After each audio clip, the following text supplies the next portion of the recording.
Komisi Pemberantasan Korupsi atau KPK menetapkan Sekjen PDIP Hasto Kristianto sebagai tersangka atas kasus dugaan suap bersama-sama Harun Masiku yang masih menjadi buron sampai saat ini. Penetapan status tersangka Hasto tersebut tertulis dalam surat pemberitahuan dimulainya penyidikan.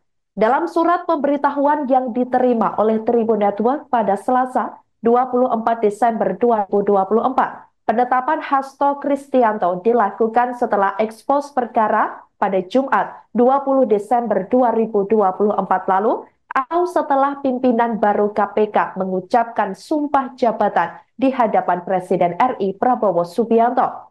Selain itu, dalam surat tersebut disebutkan pula Hasto sebagai pihak pemberi suap bersama Harun Masiku kepada mantan komisioner KPU Wahyu Setiawan. Suap itu diduga berkaitan dengan pergantian antar waktu atau PAW anggota DPR. Sebelumnya diketahui saudara, Hasto telah diperiksa penyidik KPK selama 4 jam ihwal kasus yang menjerat Harun Masiku pada Senin 10 Juni 2024 lalu. Di sela-sela pemeriksaan, KPK menyita 2 handphone atau HP milik Hasto melalui stafnya bernama Kusnadi. Selain itu, 1 handphone milik Kusnadi serta buku tabungan ATM berisi Rp700.000 juga disita oleh penyidik KPK pada saat itu. Buku agenda atau catatan Hasto Kristianto juga turut disita oleh KPK. Pasca pemeriksaan, Hasto dan stafnya tersebut muncul beberapa perlawanan dari pihak Hasto hingga PDIP. Lantaran ponsel serta tasnya disita, Hasto mengakui sampai berdebat dengan penyidik KPK. Terlebih, tidak didampingi oleh kuasa hukumnya pada saat itu. Penyitaan itu terjadi di tengah-tengah pemeriksaan yang dijalani. Stafnya yang bernama Kusnadi turut dipanggil penyidik untuk menemuinya. Setelah itu, tas dan handphone Hasto disita dari tangan Kusnadi. Hasto juga mempermasalahkan mengapa dalam pemeriksaan itu ia tidak dapat didampingi oleh kuasa hukum. Karena peristiwa penyitaan ponsel dan tas, Hasto akhirnya meminta penyidik KPK melakukan pemeriksaan di waktu lain. Menurutnya, jika penyidik KPK menjadwalkan pemeriksaan di waktu lain, ia akan memenuhi panggilan tersebut.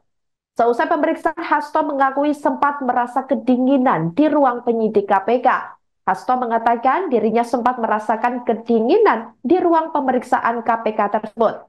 Hasto mengatakan sempat ditinggal sendiri di ruang pemeriksaan sekira 2,5 jam. Dan dirinya mengaku hanya menjalani pemeriksaan selama sekira 1,5 jam. Dikatakan Hasto selama 1,5 jam diperiksa. Pertanyaan yang dilontarkan penyidik KPK belum masuk ke materi pokok perkara.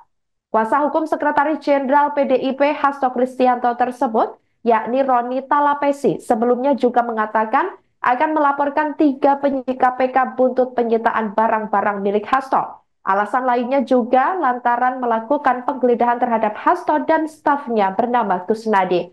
Ya, penyidik KPK tersebut yang sebelumnya dilaporkan ke Dewas Pengawas atau Dewas, lembaga anti rasuah itu ketiganya diantaranya Rosa Purbo Bekti, Rahmat Prasetyo, dan M. Deni Arif.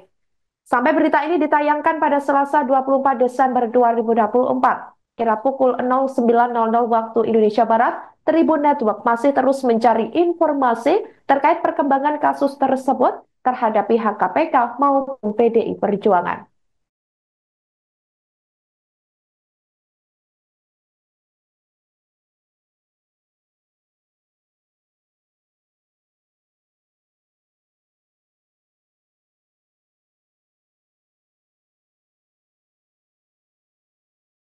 Download Tribun X sekarang, menghadirkan lokal menjadi Indonesia.